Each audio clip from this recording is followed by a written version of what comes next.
Riven has closed the chart, page 3 face down, and her hand is flat on the cover, and when she looks up, Saskia is very close across the now shared side of the desk.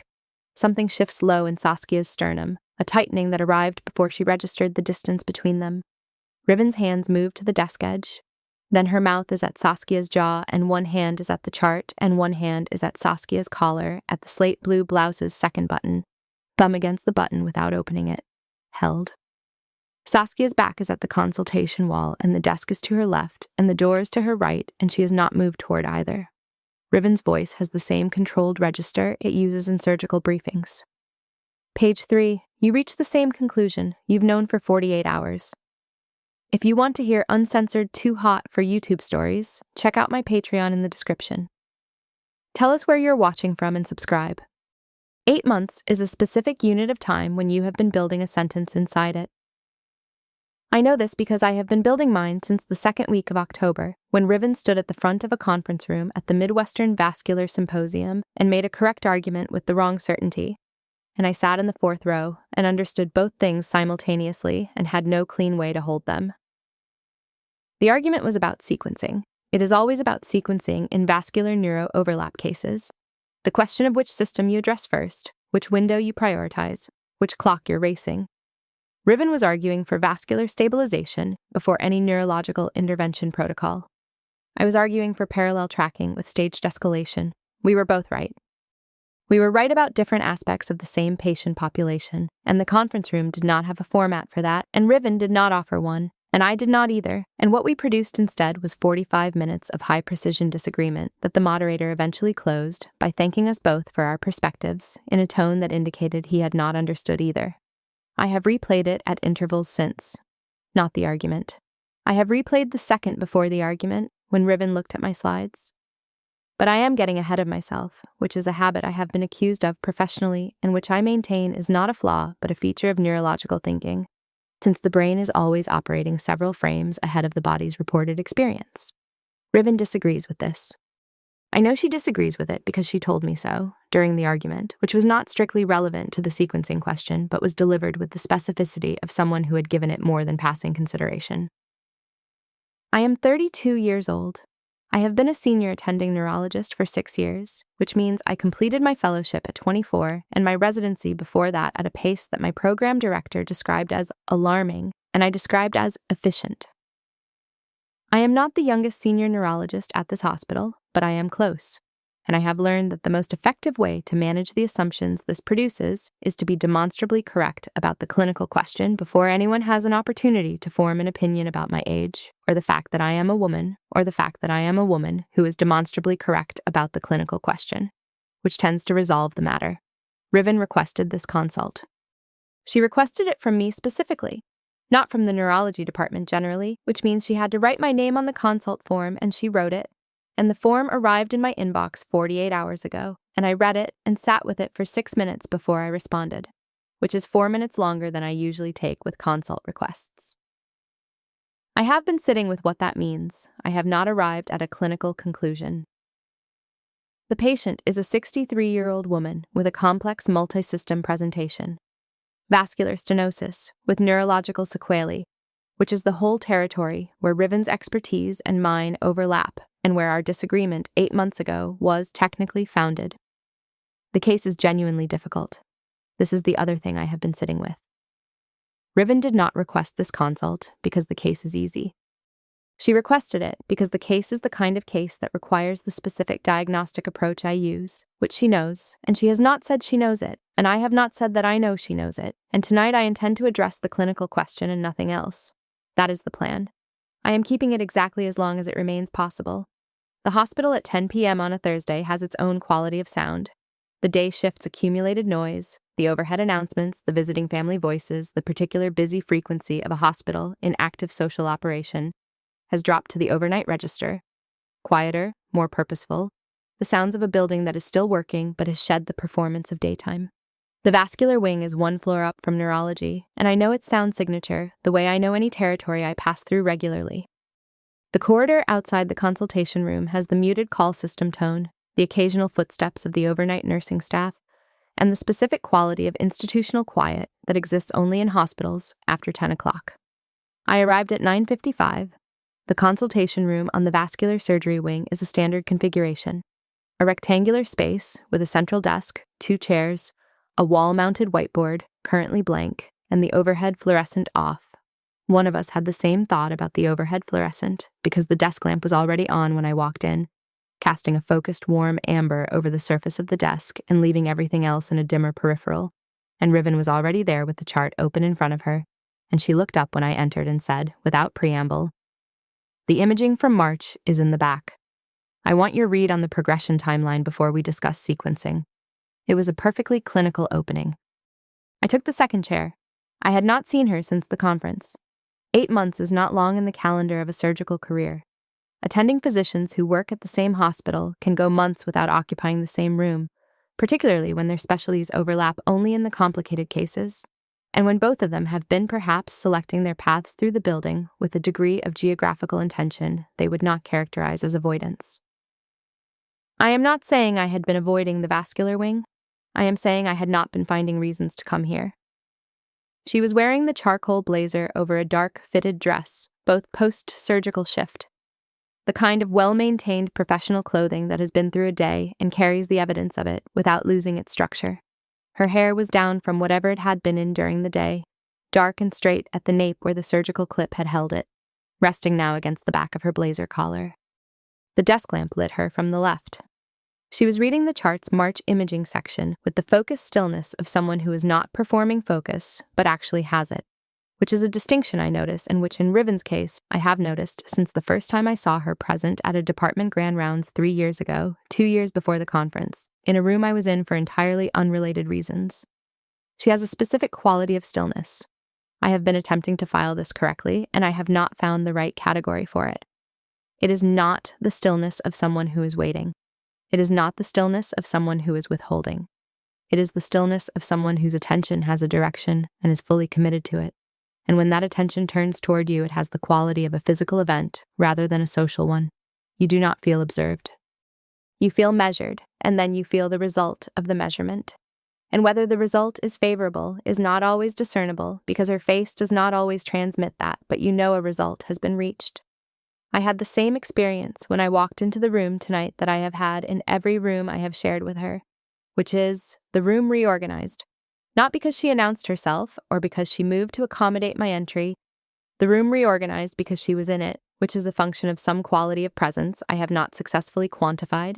And the reorganization happened in my body before I had processed it consciously, which is, for a neurologist, somewhat professionally embarrassing. She passed the chart to me without looking up from the imaging section. Progression timeline. Then I want to talk about the October branch event and whether it precedes or follows the primary stenosis in your read. I took the chart. Her sleeve was rolled, both sleeves, the charcoal blazer's cuffs pushed back in the way of someone who has been working for several hours and has stopped managing the detail. And as I reached for the chart across the desk, her forearm was at the surface, warm skin against the desk's cooler plane, and my hand landed on it. Brief. Half a second, perhaps less. The warm skin under my fingers and then the chart in my hand, and I was already reading, which is what I did, which is the correct response.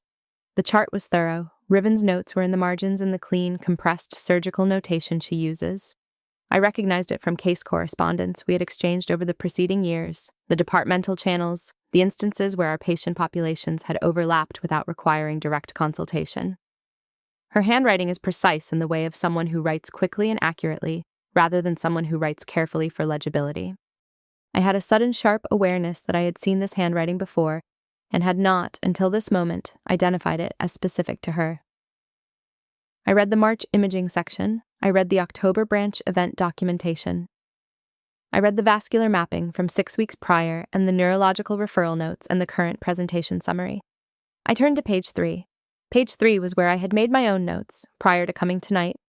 I had reviewed the chart summary sent with the consult request, and I had added my preliminary read in the margins in the blue Micron pen I use for chart annotation, the one I keep in the left breast pocket of my white coat and which I had been carrying all day. My notes were on the left margin of page 3. In the right margin, in Riven's surgical notation, were her notes. We had both annotated page 3 before tonight. We had reached the same conclusion by different diagnostic routes. I read her margin notes twice. Then I set the chart on the desk between us, page 3 up, and looked at her. She was looking at the chart. Then she was looking at me. You went through the neurological progression timeline first, she said. Not a question. An observation about my methodology. Vascular etiology second, I said. Confirmed by the October event, the stenosis sequence and the branch event aren't concurrent. The neurological involvement precedes the vascular escalation by approximately 3 weeks in my read. I paused. Which is the opposite of your sequencing argument from the conference? Not opposite, she said. Adjacent. She turned the chart toward herself and looked at her own margin notes, then at mine, and she did not speak for longer than was usual for her. That silence was the first crack. I had been watching for it without knowing I was watching for it, because Riven's clinical presentation is characterized by a specific verbal fluency. She moves from observation to conclusion to directive with a pace that is part of what makes her a formidable surgical attending. The absence of hesitation, the sense that the conclusion was already reached, and the speech is the delivery mechanism. When she read my notes and did not immediately speak, the silence had a different quality. It had the quality of something being recalibrated. You used the cerebrospinal fluid markers, she said. The early markers, I didn't have those in my notes. They weren't in the initial chart summary you sent. No. She turned page 3 back toward the center of the desk, between us where the desk lamp's amber fell directly on the margin annotations. I ran the vascular mapping independently. I didn't know you had the CSF series. Another pause, shorter. The conclusion is the same regardless. The conclusion is the same, I agreed. She passed the chart back across the desk. Her sleeve was still rolled and her forearm was again at the surface, and I reached across and took the chart, and this time my hand did not land on her arm, which I noticed. I noticed the absence of it. I continued reading, which is what the situation required, and I noted as a purely observational fact, with no clinical relevance, that the inside of my forearm registered the absence of contact at the location where contact had occurred, a residual warmth where there was no longer a source, and I filed this observation in the category of physiological response to environmental transition and continued reading. The chart was, upon second review, entirely consistent with my first read. I made one additional annotation in the lower margin of page 3, a note about the CSF markers and their timeline, and passed it back. Riven read my addition without comment. Then she set the chart down, face up, page 3, visible between us. The treatment sequencing, she said. Given your neurological progression read and the vascular mapping, what do you recommend? We discussed it for 22 minutes. I know it was 22 minutes because the consultation room has a clock above the whiteboard, and I had looked at it when I sat down, 9:56. And when the clinical discussion concluded, I looked at it again, and it read 10:23. 22 minutes of a clinical discussion conducted at the precision both of us bring to this work, which is considerable. We agreed on the sequencing, we agreed on the staging, we agreed on the monitoring protocol. We agreed with the fluency of two clinicians who have different methods and the same conclusions, which is a specific pleasure that exists in medicine and which I do not allow myself to think of as pleasure because it is work and I am doing it, and I did not look at the clock again until the discussion was complete. At 10:23, the clinical discussion ended. The chart was closed, page 3 face down on the desk, which is where Riven had put it when she closed it. Her hand was on the cover, flat. The desk lamp was the only light. The corridor outside had the overnight hospital's continuous muffled sound. In the room, there was the HVAC's low-frequency hum and two women who had been in a small consultation room for 27 minutes and who had no remaining clinical business. Riven said, "The conference." I waited. "The sequencing argument," she said. "I had the right conclusion and the wrong certainty about your methodology." The desk lamp illuminated the closed chart's cover and the left half of Riven's face and the edge of the desk where her hand lay flat. It was very warm in the room. The consultation room on the vascular wing has no window, and the HVAC manages temperature at a baseline that two bodies at 10 p.m. on a Thursday, at the end of long shifts in a room with one lamp generating warmth at the desk surface, had been incrementally raising since 9:56. I was aware of the warmth as a fact about the room and also as a fact about my skin, which was warmer than it had been when I sat down. I picked up the pen from Riven's side of the desk. It was blue. Not my pen, not the Micron I carry, but a surgical pen, black barrel, the kind that lives in the pocket of a surgeon's blazer and crosses desks throughout the day. I held it. I had nothing to write. I held it anyway, which my hands apparently required, and I looked at the chart's closed cover and then at Riven's hand still flat on it. "That is not an apology," I said. "No," she agreed. "It's a differential diagnosis of the argument." I turned the pen once in my fingers. The hospital's call system in the corridor sounded one tone, a floor above us, not this wing, audible for 3 seconds, and then gone, absorbed back into the building's general overnight frequency. In the room, the HVAC, the desk lamp's slight electrical hum, and the specific quality of silence that accumulates in a room when two people have stopped talking about what they came to talk about. "You were angry," I said. "I was precise," she said. "You were both." I set the pen down, picked it up again. "The certainty was performative, you know the difference." She looked at me across the closed chart. The desk lamp lit her from the left, the angle that caught the clean line of her jaw and the edge of the surgical clip's remaining mark at her nape, the faint pressure line from the clip she'd worn through the day's procedures. Her hands had moved to the desk's edge, both of them, fingers curled over the lip of it. "You've been working on that sentence for 8 months, she said. "I've been working on the accurate one," I said. "I tried several less accurate versions first." The corner of her mouth moved. It was not a smile precisely, but it was the closest thing to one I had observed on her face in any context. It lasted approximately 2 seconds, and it was involuntary, and I knew it was involuntary because her face registered the awareness of it immediately after and did not repeat it. "The consult request," she said. "I requested you specifically." I waited again. "It was the diagnostic precision," she said. It was also not only the diagnostic precision. She looked at the chart. Both remained true.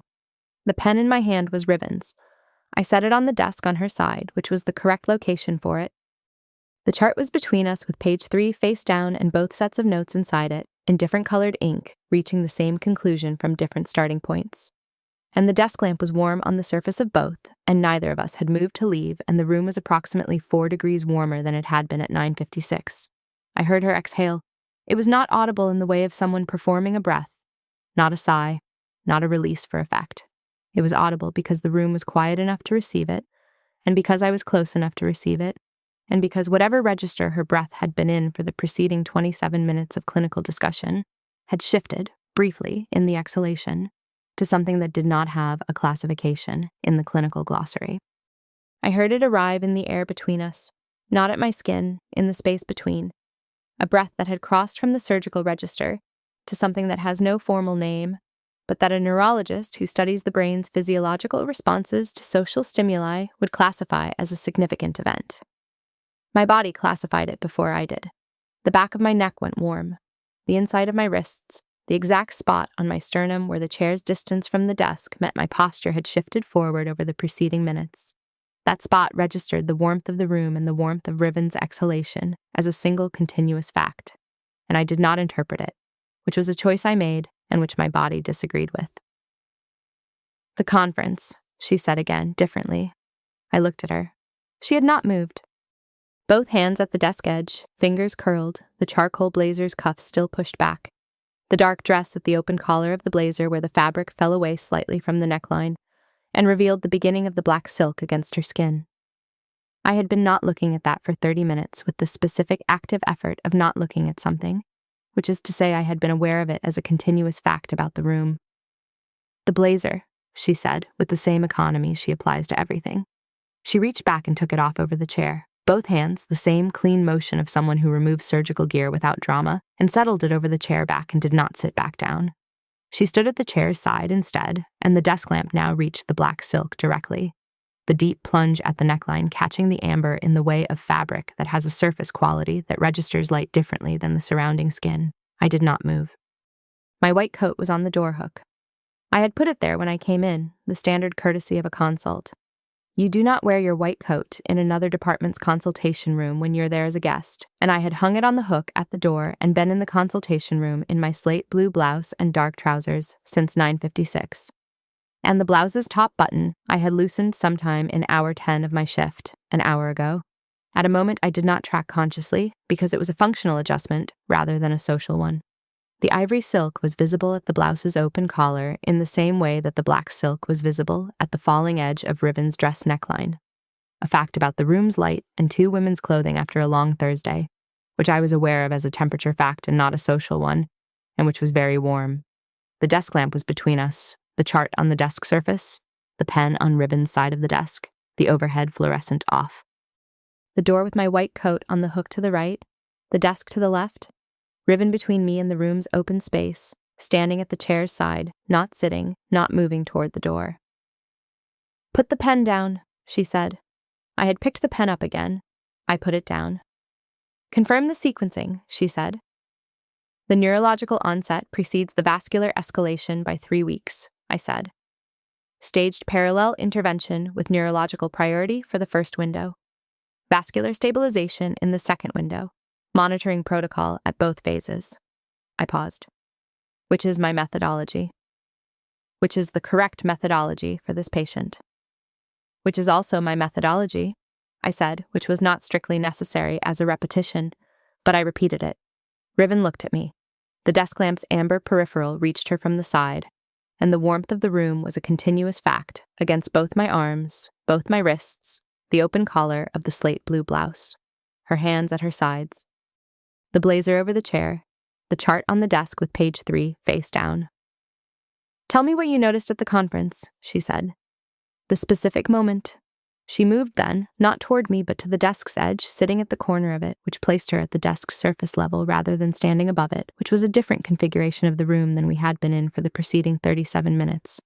And the desk to my left was now also the surface Riven was sitting on, and the distance between us had decreased from the cross-desk distance to something that the chair I was still sitting in placed at arm's reach, which is a geometrically specific and medically significant distance. I turned in the chair to face her. She was looking at the chart, then at me. "The specific moment," she said again, "not the argument."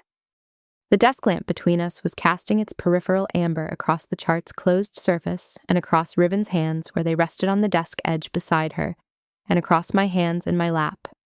And the call system in the corridor sounded 1 floor up, a single tone, this wing, 3 seconds, gone.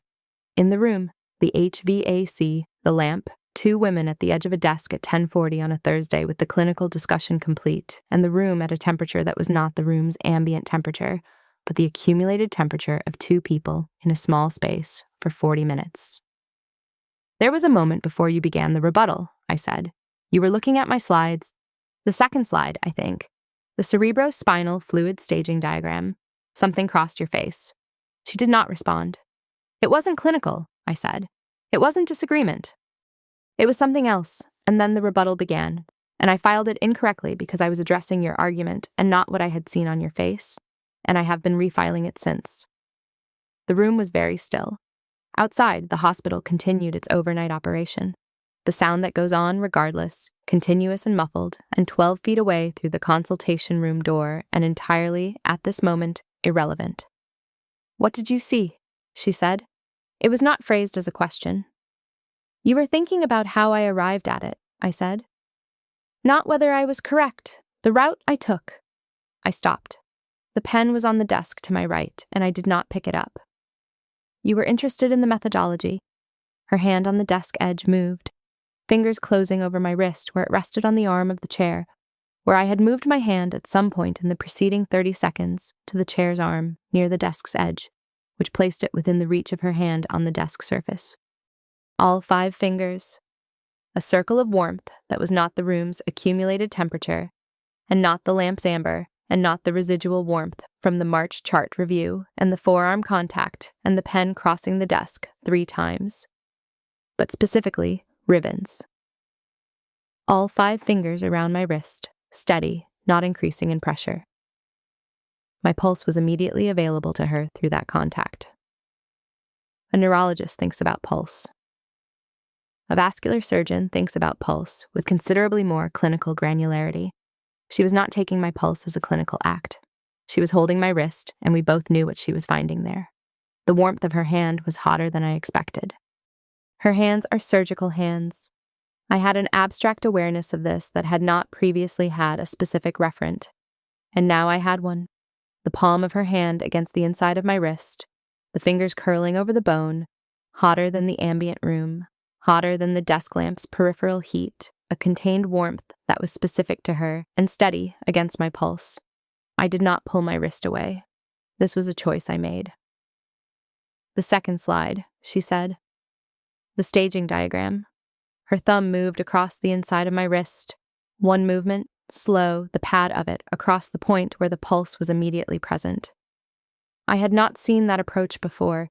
In 8 years of these cases, I had not seen that approach. A pause. "I wanted to know how you thought."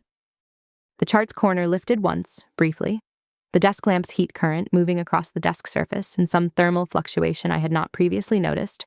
The corner of page 3 rising and settling. Both sets of notes inside it in their different colored inks, the shared conclusion face down on the desk with both women on the same side of it. "You could have said that," I said. "At the conference." I said what I had prepared to say. Her thumb stilled, still at my wrist, still present. "I had prepared to disagree with your conclusion. I had not prepared to find your methodology." She stopped. In 8 months, I had not heard her stop a sentence. "Relevant," she finished, which was not the word she had reached for first. I breathed. The room breathed with me. The HVAC's low frequency, the lamp's warmth on the desk surface, the corridor beyond the door with its overnight continuity that asked nothing of either of us. "It was the same at the conference," I said. "Your pulse." During the rebuttal, she looked at me. The desk lamp lit her from the left, and the black silk at the open neckline was in the amber's edge, and her hand was around my wrist, and she was looking at me with the full quality of her attention, which is a physical event at the best of times, and at this distance was something I did not have a clinical classification for. "I noticed," I said. "It was elevated. Not significantly, not to anyone else. But I was close enough, and I was watching, and I noticed. You were taking my pulse." "I was noticing your pulse," I said. "There's a distinction." The corner of her mouth moved again, not the involuntary one from earlier, something more deliberate, a fraction of a thing that was also a fraction of a smile, which on Riven's face was the equivalent of a different woman laughing. "That is a neurologist's distinction," she said. "It's the correct one." Her hand was still at my wrist. The thumb had stilled, but the fingers had not moved, and my pulse was available to her, and she knew it, and I knew she knew it, and the chart on the desk had both our names in the margins of page 3, with the same conclusion written 2 different ways. The room was warm. The room had been warm for 40 minutes, and it was warmer now. The overhead was off, and the lamp was between us, and the corridor had the overnight hospital's continuous sound, and Riven was sitting at the desk edge, with her hand around my wrist, and I was in the chair, turned to face her, and neither of us had moved toward the door. "What did you think," she said, "when you saw it?" I looked at the chart, then at her. The desk lamp's amber was on the closed cover of it, and on her hand at my wrist, and on the pen on the desk that had crossed 3 times and was now on her side, and had not been moved. And I thought about the 6 minutes I had sat with the consult request before responding, and the 48 hours between receiving it and arriving here, and the way the room had reorganized when I walked in and found her already at the desk. "I thought," I said, "that you had been thinking about the argument for 8 months. Yes? And that you had not been thinking only about the argument?" She looked at me for a long moment. Outside, the call system sounded on this floor for the first time tonight. One tone, brief, and then the overnight nurse's voice responding, and then silence. And the hospital went back to its continuous background frequency, and neither of us moved. "No," she said. "Not only the argument." Her thumb moved again at my wrist. Slow. Once. The pad of it across the pulse point, feeling exactly what was there, and her eyes were on me, not on my wrist, which means she was not measuring and she was not diagnosing, and both of us knew what she was doing. I turned my wrist slightly in her hand. Not a withdrawal. The opposite of a withdrawal, a turn that offered more of the inner surface to the warmth of her palm. And Riven's hand adjusted around it, all 5 fingers repositioning fractionally around the turn, a circle of warmth reclaiming the contact, and I breathed with the room and said nothing. "The sequencing was correct," she said. "Your methodology also. You said that about the conference." "I'm saying it about tonight," she said. "Both remain true, both have remained true." She moved from the desk edge, not far, a few inches, the shift of a woman who has been sitting at a surface and has decided not to be sitting at it, and was standing, and the distance between us became the distance between a woman standing and a woman in a chair that was very close to where she was standing. And I looked up and she was looking down, and the desk lamp was to our left, and the chart was behind her on the desk, and the corridor was outside the door, and neither of us spoke. I stood. The chair was behind me. The desk was to my left, with the lamp and the chart and the pen on Riven's side. The door with my white coat was to my right. Riven was in front of me at the distance that the room's configuration had brought us to, which was close, not touching, close, the difference between the room's open air and the air that exists at a proximity where you can identify a person's specific scent without effort. Cedar. She smelled of cedar and cold linen and something under it that I had no botanical name for. A specific combination that I identified in this moment as specifically hers, which means I had been filing it since I walked in, and had not noted the filing because the filing had been automatic, and the automatic nature of it was itself a fact I did not examine. The warmth of the room was her warmth from here. The line between the room's accumulated temperature and the temperature that was specifically her body in the air between us was not a clear line. I breathed through my nose once, deliberately, and the cedar and the cold linen arrived, and something shifted in the lateral portion of my chest that is not a clinical location, but that I was aware of as a precise and undeniable fact. She said, "The 48 hours. Yes," I said. What did you do with them? I thought about the consult form in my inbox, the 6 minutes before I responded. The 48 hours of arriving at work and conducting my clinical day and thinking about the consult in the intervals between patients with the specific quality of attention I reserve for diagnostic puzzles, which was not the quality of attention I had been giving it.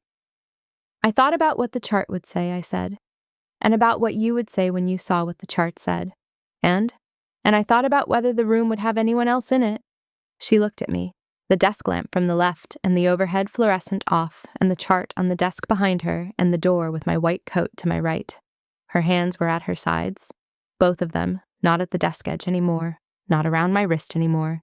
The absence of that contact at my wrist, present as a physical fact in my skin where her hand had been, the warmth fading slower than I would have predicted. "It doesn't," she said. "No," I said. "It doesn't." She moved first, not a sweep, not a gesture. A micro-action, the right hand coming up from her side to the desk's edge where I was standing near it, where the chart and the pen and the desk lamp all accumulated. The hand landing flat on the desk beside my hip, not touching me, beside me, a placement that changed the room's geometry by putting her arm across the space beside my body in a way that was not enclosing but was present. And then she looked at me with the full quality of her attention from the close distance and said nothing. I looked at her, the black silk at her open neckline and the charcoal blazer on the chair behind her, and the dark hair at her nape and the desk lamp's amber across her left face. Up close she was. I did not have a clinical term for what she was up close. My body had several opinions about the matter that arrived in anatomical sequence, the inside of both wrists, the sternum, the back of the neck going warm, the chest's lateral location that was not clinical but was entirely real, all of it registering her proximity before I had processed the proximity as information. Her hand on the desk moved, not toward me. The fingers spread on the desk surface, a flat, open hand, and then the smallest motion, a half-inch shift, brought the heel of her hand into contact with my hip, where I was standing beside the desk. The heel of her hand only, not a grip, not a pull. The heel of her hand against the outer curve of my hip through the fabric of my dark trousers, steady, and she looked at me and waited. I did not move. Her other hand. Coming up from her other side, moving to the desk beside me on the other side, bracketing me without enclosing, both her hands now at the desk surface, one at each side, and between them I was standing with the desk lamp to my left and the chart behind her, and her hands on either side of my hips, not gripping, present, and Riven looking at me with the expression that is not an expression so much as the absence of one, all of it drawn in. "The 48 hours," she said again. I breathed cedar and cold linen, the room's accumulated warmth, her hands at the desk on either side of me, and the heel of her right hand against my hip through the fabric, and the pulse in my wrist from where she had been holding it, still present as a residual warmth. "I knew what page 3 would say," I said. "You knew before you arrived." "I reviewed the summary you sent." I paused. I reached the same conclusion you reached. I knew when I walked in. You said nothing. The clinical discussion needed to be conducted. She looked at me for a long second. The call system in the corridor was silent. The HVAC hummed its low note. The desk lamp was warm on the left side of both our faces. Yes, she said. It did. And then very quietly, with the same controlled register she uses in surgical briefings, and which she had applied to the preceding 44 minutes of this consultation, and which was now being applied to something the surgical brief had never included. It's concluded. Her mouth was at my jaw before I had processed the movement. Not rough, not rushed, the contact of a woman who moves at the pace she chooses rather than the pace she is compelled to. Her mouth against my jaw with the warmth of cedar and skin and the lamp's ambient heat, one hand leaving the desk to come to my collar, to the slate blue blouse's second button, thumb against the button without opening it, held, the warm pad of her thumb flat against the button and the blouse fabric and the warmth of her breath against my jaw simultaneously. The back of my neck went alert, not just warm. Alert, the kind of alertness that is the body's assessment of a situation as significant, the kind that does not arrive from a reasonable evaluation, but from the body's older, faster system that operates without consulting the cortex. I had not moved toward the door. I had not moved toward the desk. My back was at the consultation wall, and the desk was to my left, and the door was to my right, and Riven's mouth was at my jaw, and her thumb was against my second button, and she said, "Page 3. You reach the same conclusion. You've known for 48 hours. It is a very specific experience, being measured and found significant by Riven. I had the experience in the fourth row of a conference room 8 months ago, and I had been working out the language for it since." "Yes," I said. "And the methodology," she said, against my jaw, her thumb still flat against the button. "You knew I was going to find your methodology relevant." "I thought it was possible," I said. "I thought you were a sufficient enough clinical thinker to distinguish between disagreeing with a conclusion and disagreeing with a route." Her thumb moved, not the button. The fabric above the button, the edge of the blouse where it met the open collar, her thumb moving from the button upward along the fabric's edge to where the collar opened at the top.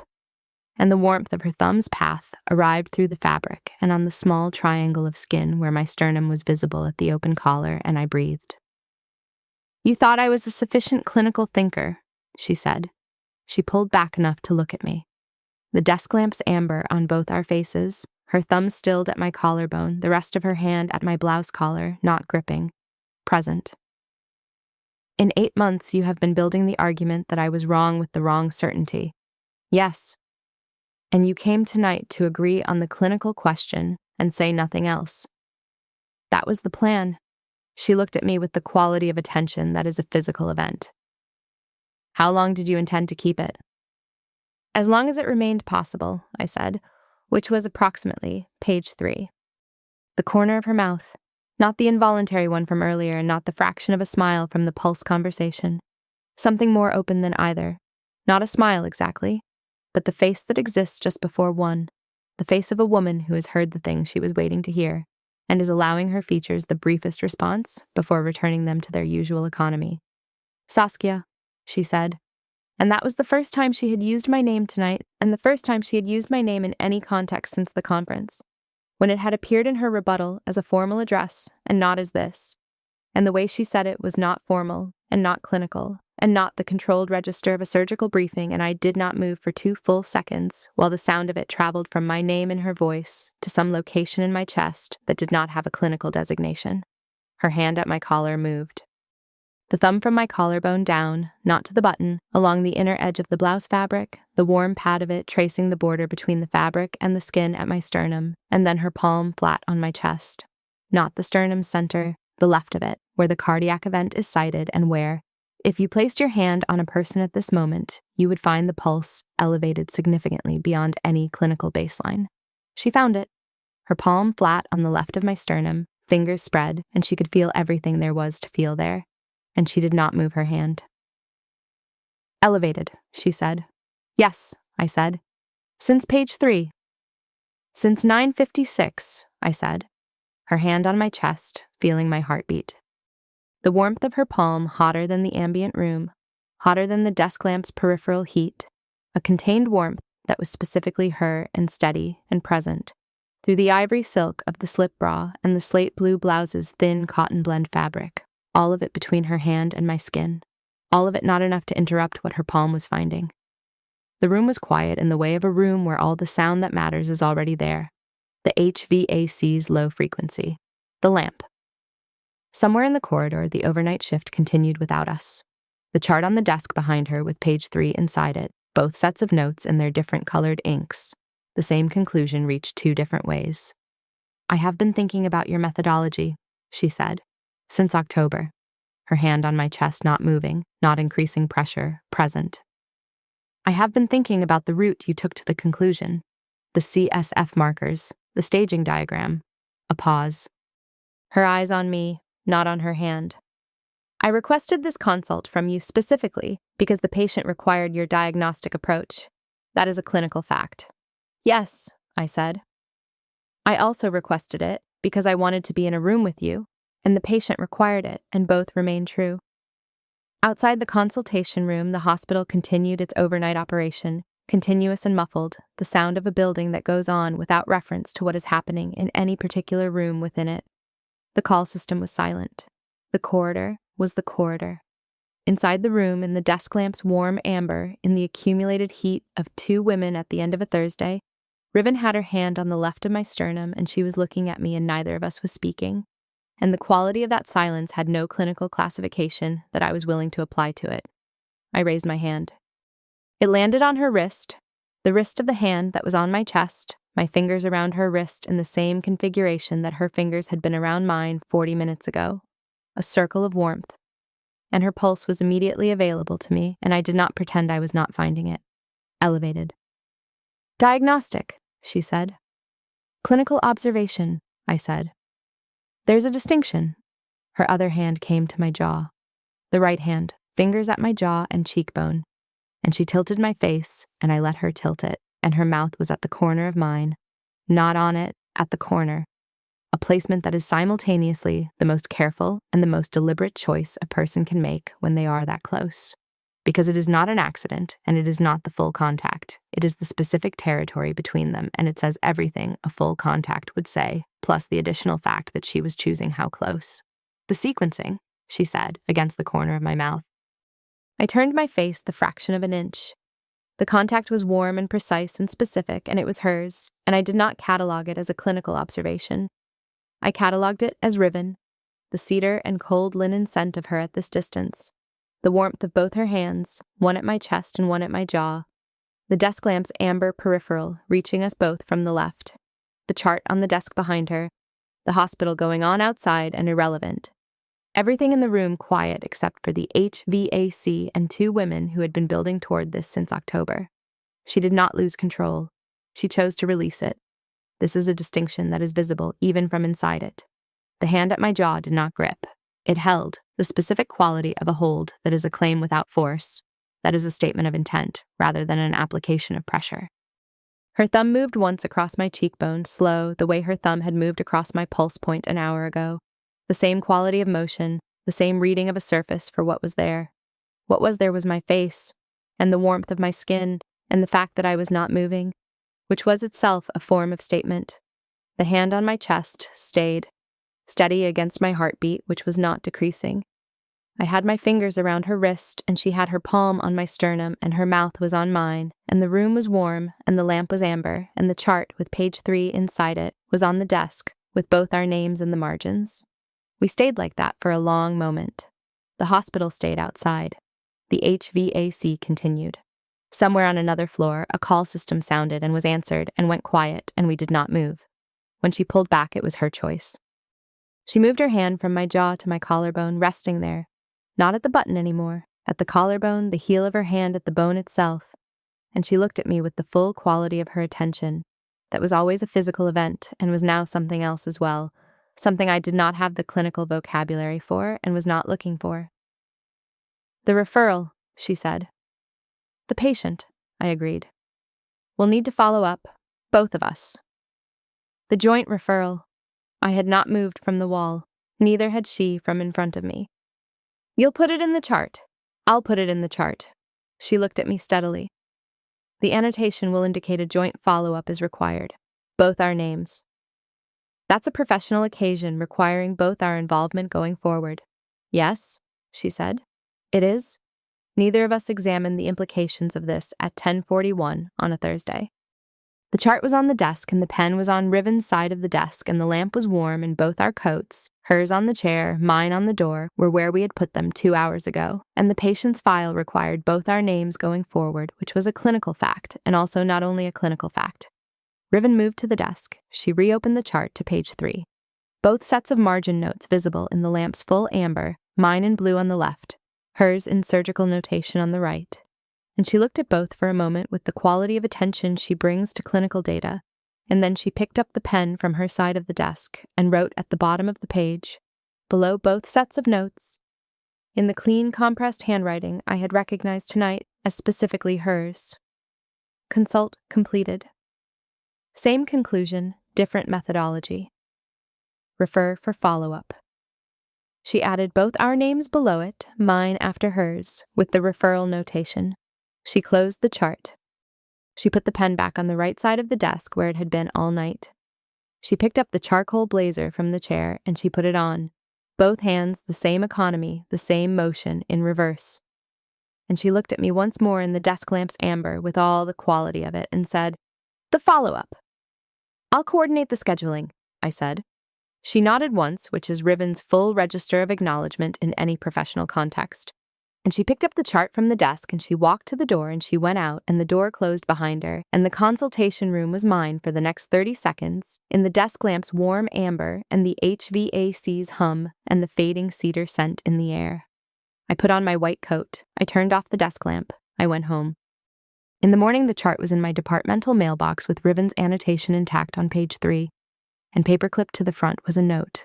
Not clinical notation, not the chart pen's surgical handwriting, but the same handwriting on a different surface, a small piece of the hospital's standard note paper. That said, in Riven's compressed clean script, the sequencing was correct. Your methodology also. I had the wrong certainty. I am correcting it. I held the note for a moment. The departmental mailbox was in the corridor near the neurology wing's nursing station, and the morning shift was operational around me, and I was standing in my white coat with a chart in one hand and a note in the other. I put the note in my left breast pocket where I carry the Micron pen. Both of them were there for the rest of the day.